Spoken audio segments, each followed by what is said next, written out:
Audiolibros Punchas presenta Berenice. Edgar Allan Poe. Narración por Dalia. Edición J. Guerrero. La desdicha es muy diversa.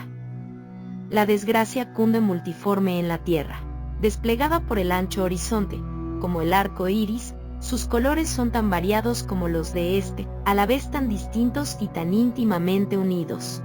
Desplegada por el ancho horizonte como el arco iris. ¿Cómo es que de la belleza ha derivado un tipo de fealdad, de la alianza y la paz, un símil del dolor?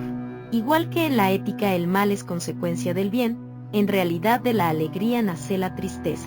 O la memoria de la dicha pasada es la angustia de hoy, o las agonías que son se originan en los éxtasis que pudieron haber sido. Mi nombre de pila es Egaeus, no diré mi apellido.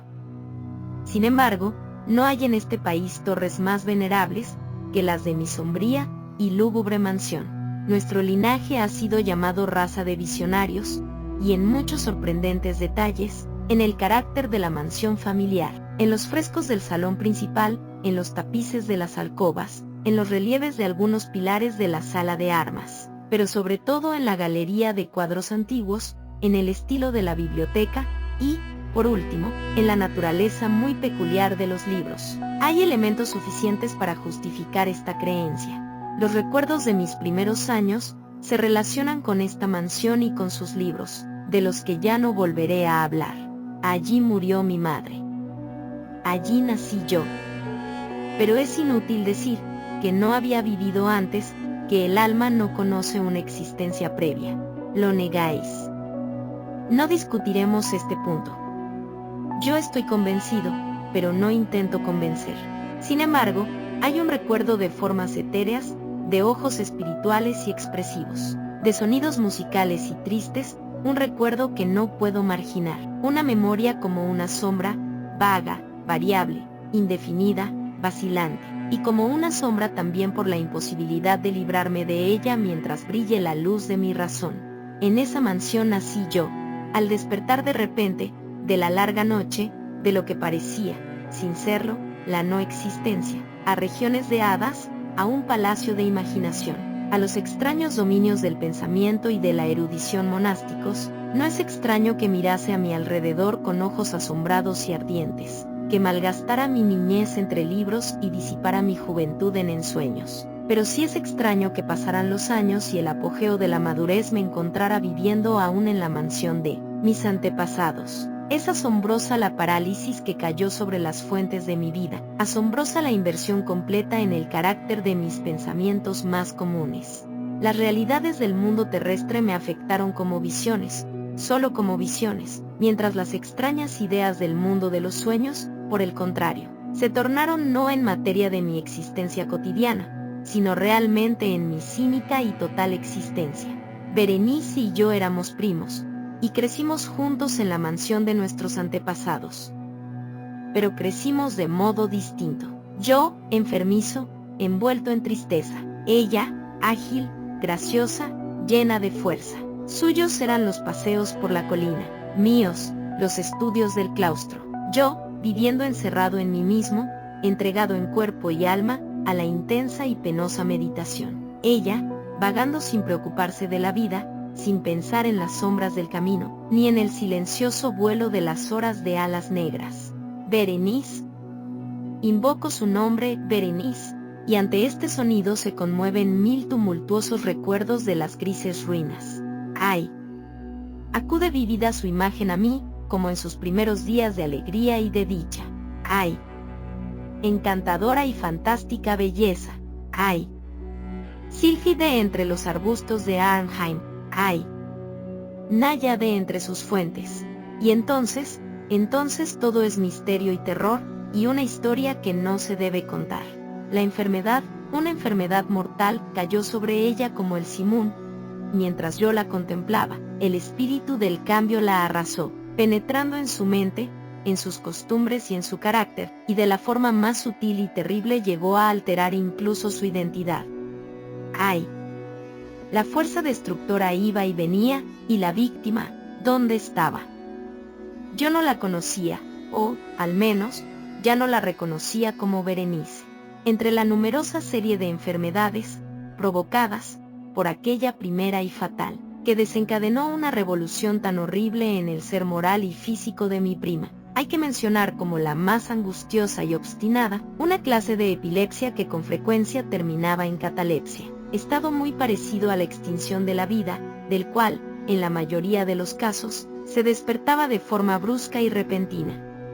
Mientras tanto, mi propia enfermedad, pues me han dicho que no debería darle otro nombre, mi propia enfermedad, digo, crecía con extrema rapidez, asumiendo un carácter monomaníaco de una especie nueva y extraordinaria, que se hacía más fuerte cada hora que pasaba y, por fin, tuvo sobre mí un incomprensible ascendiente.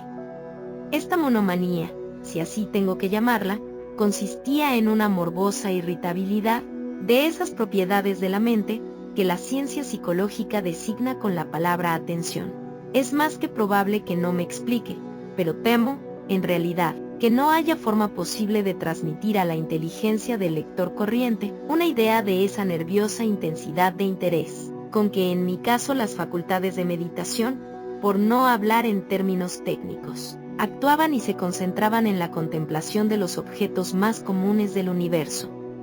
Reflexionar largas e infatigables horas con la atención fija en alguna nota trivial, en los márgenes de un libro o en su tipografía. Estar absorto durante buena parte de un día de verano en una sombra extraña que caía oblicuamente, sobre el tapiz o sobre la puerta. Perderme toda una noche observando la tranquila llama de una lámpara o los rescoldos del fuego. Soñar días enteros con el perfume de una flor. Repetir monótonamente una palabra común hasta que el sonido, gracias a la continua repetición, dejaba de suscitar en mi mente alguna idea. Perder todo sentido del movimiento o de la existencia física, mediante una absoluta y obstinada quietud del cuerpo, mucho tiempo mantenida. Estas eran algunas de las extravagancias más comunes y menos perniciosas provocadas por un estado de las facultades mentales, en realidad no único, pero capaz de desafiar cualquier tipo de análisis o explicación. Pero que no se me entienda mal, la excesiva, intensa y morbosa atención, excitada así por objetos triviales en sí, no tiene que confundirse con la tendencia a la meditación, común en todos los hombres, y a la que se entregan de forma particular las personas de una imaginación inquieta. Tampoco era, como pudo suponerse al principio, una situación grave ni la exageración de esa tendencia, sino primaria y esencialmente distinta, diferente. En un caso, el soñador o el fanático, interesado por un objeto normalmente no trivial, lo pierde poco a poco de vista, en un bosque de deducciones y sugerencias que surgen de él, hasta que, al final de una ensoñación, llena muchas veces de voluptuosidad, el incitamentum o primera causa de sus meditaciones, desaparece completamente y queda olvidado. En mi caso, el objeto primario era invariablemente trivial, aunque adquiría, mediante mi visión perturbada, una importancia refleja e irreal. Pocas deducciones, si había alguna, surgían, y esas pocas volvían pertinazmente al objeto original como a su centro.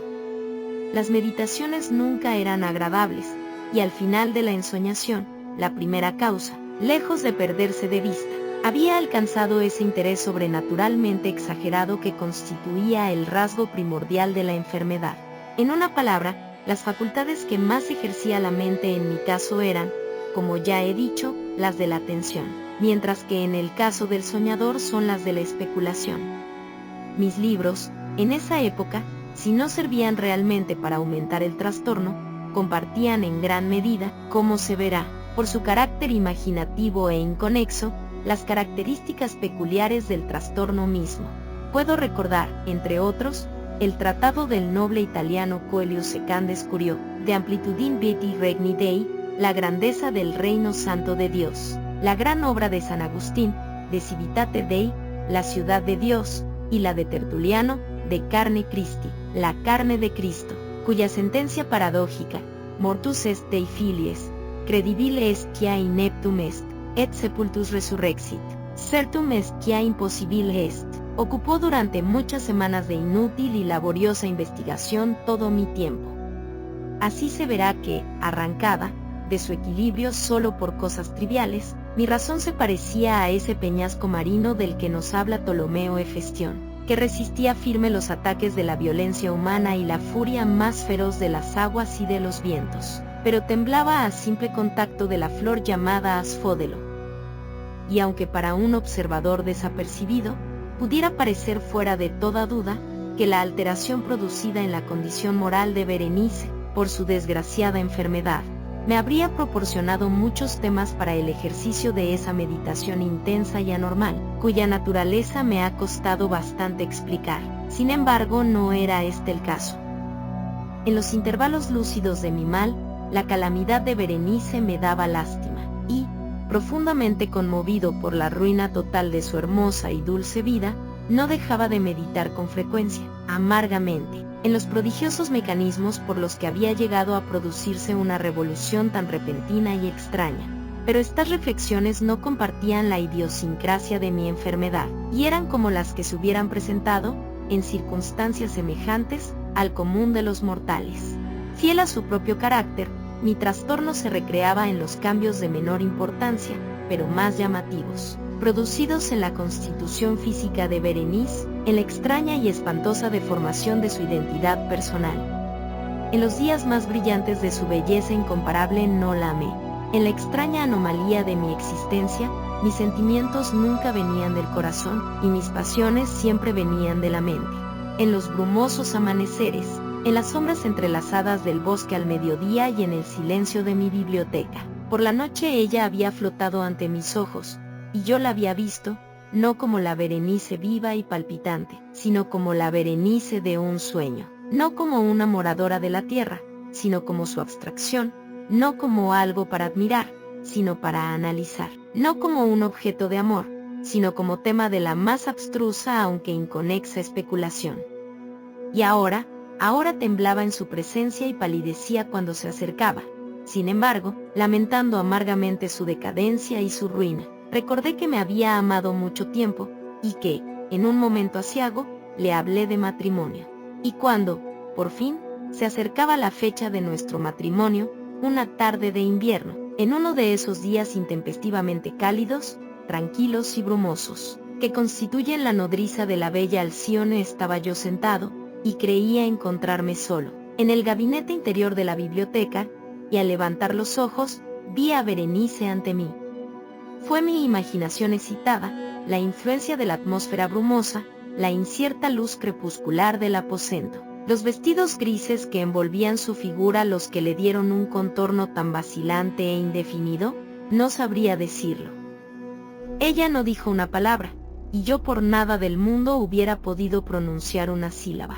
Un escalofrío helado cruzó mi cuerpo, me oprimió una sensación de insufrible ansiedad. Una curiosidad devoradora invadió mi alma, y, reclinándome en la silla, me quedé un rato sin aliento, inmóvil, con mis ojos clavados en su persona. ¡Ay! Su delgadez era extrema, y ni la menor huella de su ser anterior se mostraba en una sola línea del contorno. Mi ardiente mirada cayó por fin sobre su rostro. La frente era alta, muy pálida, y extrañamente serena. Lo que en un tiempo fuera cabello negro azabache, caía parcialmente sobre la frente y sombreaba las sienes hundidas, con innumerables rizos de un color rubio reluciente, que contrastaban discordantes, por su matiz fantástico, con la melancolía de su rostro.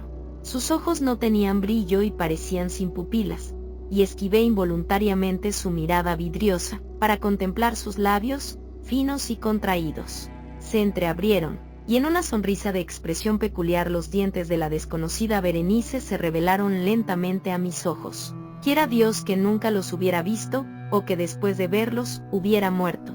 El golpe de una puerta al cerrarse me distrajo, y al levantar la vista, descubrí que mi prima había salido del aposento. Pero de los desordenados aposentos de mi cerebro, ¡ay! No había salido ni se podía apartar el blanco y horrible espectro de los dientes.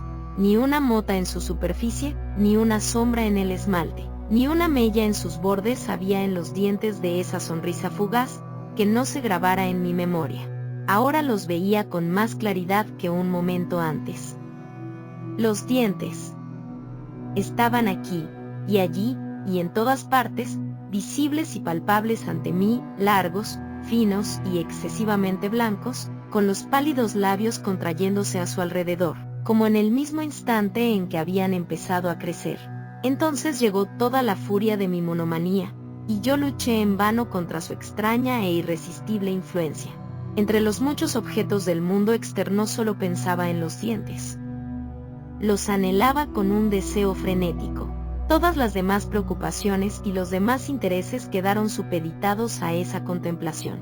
Ellos eran los únicos que estaban presentes a mi mirada mental, y en su insustituible individualidad llegaron a ser la esencia de mi vida intelectual.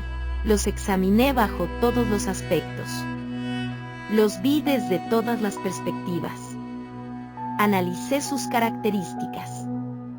Estudié sus peculiaridades. Me fijé en su conformación. Pensé en los cambios de su naturaleza.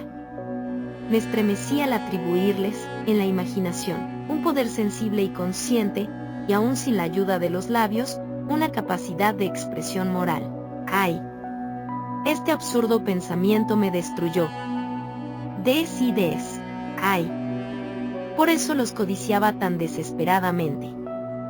Sentí que solo su posesión me podría devolver la paz, devolviéndome la razón. Y la tarde cayó sobre mí, y vino la oscuridad, duró y se fue, y amaneció el nuevo día, y las brumas de una segunda noche se acumularon alrededor, y yo seguía inmóvil, sentado, en aquella habitación solitaria, y seguí sumido en la meditación, y el fantasma de los dientes mantenía su terrible dominio, como si, con una claridad viva y horrible, flotara entre las cambiantes luces y sombras de la habitación.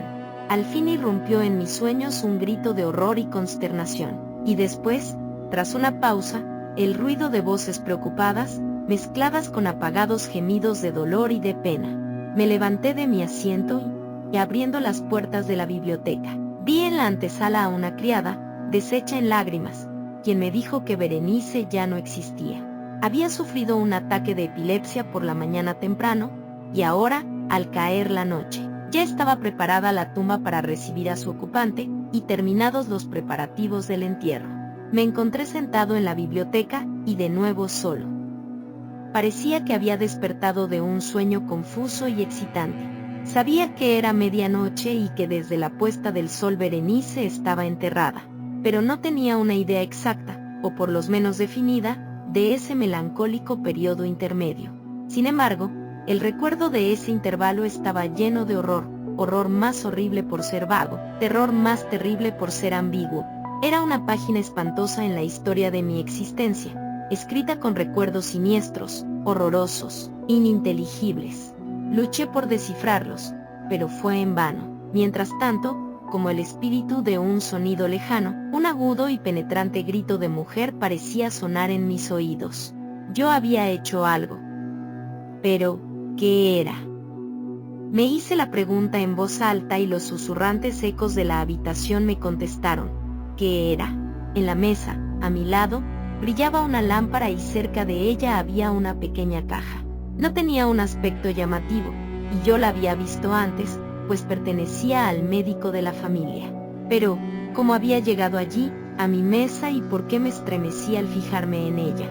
No merecía la pena tener en cuenta estas cosas, y por fin mis ojos cayeron sobre las páginas abiertas de un libro y sobre una frase subrayada. Eran las extrañas pero sencillas palabras del poeta Ibn Sayyad: Dicebant mihi sodales, si sepulcrum amicae visitarem, curas meas aliquantulum for levatas. Porque, al leerlas, se me pusieron los pelos de punta y se me heló la sangre en las venas. Sonó un suave golpe en la puerta de la biblioteca, pálido como habitante de una tumba. Un criado entró de puntillas. Había en sus ojos un espantoso terror y me habló con una voz quebrada, ronca y muy baja. ¿Qué dijo? Oí unas frases entrecortadas. Hablaba de un grito salvaje que había turbado el silencio de la noche, y de la servidumbre reunida para averiguar de dónde procedía, y su voz recobró un tono espeluznante. Claro, cuando me habló, susurrando, de una tumba profanada, de un cadáver envuelto en la mortaja y desfigurado, pero que aún respiraba, aún palpitaba, aún vivía. Señaló mis ropas, estaban manchadas de barro y de sangre. No contesté nada. Me tomó suavemente la mano, tenía huellas de uñas humanas. Dirigió mi atención a un objeto que había en la pared, Lo miré durante unos minutos. Era una pala. Con un grito corrí hacia la mesa y agarré la caja, pero no pude abrirla, y por mi temblor se me escapó de las manos, y se cayó al suelo, y se rompió en pedazos. Y entre estos, entrechocando, rodaron unos instrumentos de cirugía dental, mezclados con 32 diminutos objetos blancos, de marfil, que se desparramaron por el suelo. Has escuchado Berenice, de Edgar Allan Poe. Espero que hayas disfrutado con esta narración en Audiolibros Punchas. Nos vemos en el próximo libro. Fin.